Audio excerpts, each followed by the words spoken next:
こんにちは、タックです。本日のスピーキング練習を始めてまいります。The changing style of the Plains Indians. Where the first Europeans arrived in the Great Plains of North America, they found aboriginal cultures that were agriculturally oriented. The daily routine of the Indians centered on the subsistence cultivation of corn, beans, and squash. About once a year, the tribes went on a major bison hunt to supplement their vegetable diet and to obtain hide, sinew, bone, and other raw materials. Hunting did not occupy much of their time. The Indians obtained the first horses after the Spaniards settled New Mexico in 1598. By 1800, the use of the horse had spread throughout the tribes of the Great Plains. The mobility offered by the host resulted in the convergence of diverse Aboriginal groups onto the plains to take advantage of the material wealth afforded by hunting the great bison herds. Within 100 years of the introduction of the host, the Indian population of the plain had tripled to an estimated 150,000. A new way of life was established, one dependent upon following bison herds. Thus, agriculture was largely abandoned and the Aboriginals of the plains became nomadic hunters. Gardening simply was not as profitable as hunting.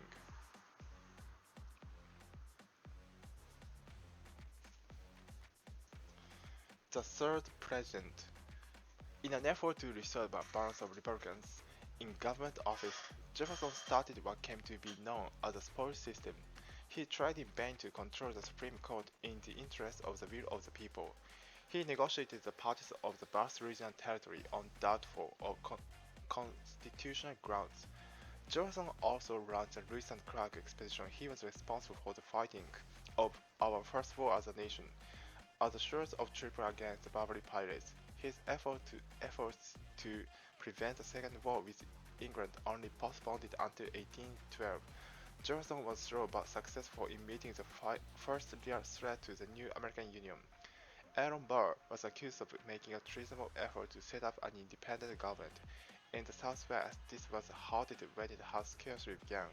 However, in the trial followed the suppression of this bad conspiracy, Jefferson's personal animosity toward Burr and toward Chief Justice John Marshall did him little credit. His Embargo Act was a daring and original, but eventually unsuccessful, means of keeping the peace.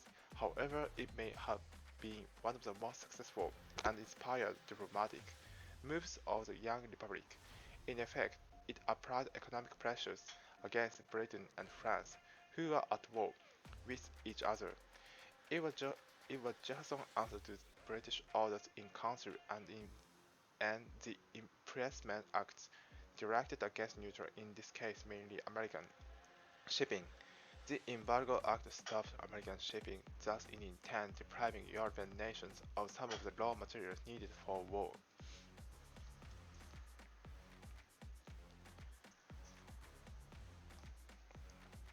Confederate States of America. Between December 20th, 1860 and February 1st, 1861, 6 southern states declared their withdrawal secession from the United States. On February 4th, at Montgomery, Alabama, they organized a separate and independent government called the Confederate States of America. The states that set up this government were South Carolina, Mississippi, Florida, Alabama, Georgia, and Louisiana. A seventh state, Texas, was admitted to Confederation on March 2nd. Jefferson Davis of Mississippi was elected president and Alexander H. Stephens of Georgia vice president.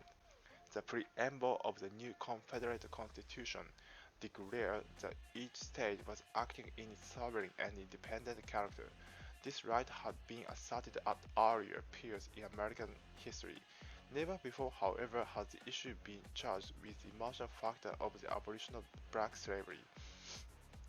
The Constitution of the Confederate States reflected that the prevailing belief in the South that slavery was the only practicable status for the large black population of that section.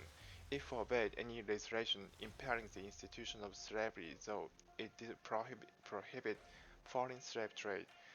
The remainder of the constitution was largely based on that of the Union, from which the states of Lower South were withdrawing. Among the modifications was a 6-year term for president, who could not succeed himself. The president was in addition given the right to veto several items of appropriation bills. Congress was prohibited from adopting a protective tariff on imports.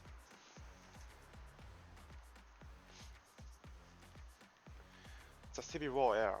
By the end of the 1850s, the North feared complete control of the nation. By slaveholding interests of the white South believed that the North was determined to destroy it, its way of life. White Southerners had been embittered by Northern defiance of the 1850 Federal Fugitive Slave Act and had been alarmed in 1859 by the raid at Harper's Ferry, West Virginia, led by the white abolitionist John Brown after Abraham Lincoln was elected president in 1860s on the anti-slavery platform of the new Republican Party. The Southern states seceded from the Union and formed the Confederacy. The Civil War, which liberated the nation's slaves, began in 1861, but preservation of the Union, not the abolition of slavery, was the initial objective of President Lincoln. Lincoln believed in gradual emancipation, with the federal government compensating the slaveholders for the loss of their property. But in September 1862, he issued the Emancipation Proclamation declaring that all slaves residing in states in rebellion against the United States as of January 1st, 1863, were to be free. Thus, the Civil War became in effect a war to end slavery. Black leaders such as the author William Well Brown, the physician Martin R. Delaney, and Douglas vigorously recruited blacks into the Union Armed Forces. Douglas declared in the North Star, who would be free themselves must strike the blow.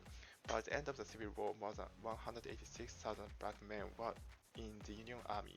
They performed heroically despite discrimination in pay, rations, equipment, and assignments, and the unrelenting hostility of the Confederate troops.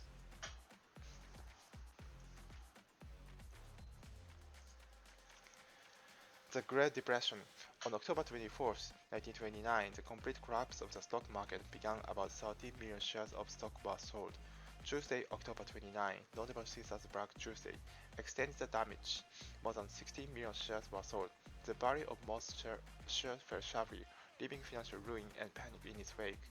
There have been financial panics before and there have been some since, but never did a collapse in the market have such a devastating and long-term effect. Like a snowball rolling downhill, it gathered momentum and swept away the whole economy. Before it, businesses closed, putting millions out of work. Banks failed by the hundred. Wages for those still fortunate enough to have work fell precipitously. The value of money decreased as the demand for goods declined. Most of the agricultural segment of the economy had been in serious trouble for years. With the arrival of the Depression, it was nearly eliminated altogether, and the drought that created the 1930s Great Plain Dust Bowl compounded the damage. Government itself was sorely pressed for income at all levels as tax revenues fell, and government at that time was much more limited in its ability to respond to economic crisis than it is today. The international structure of world trade collapsed, and each nation sought to protect its own industrial base by imposing high tariffs on imported goods. This only made matters worse. 自分自身の発音の参考にしてください。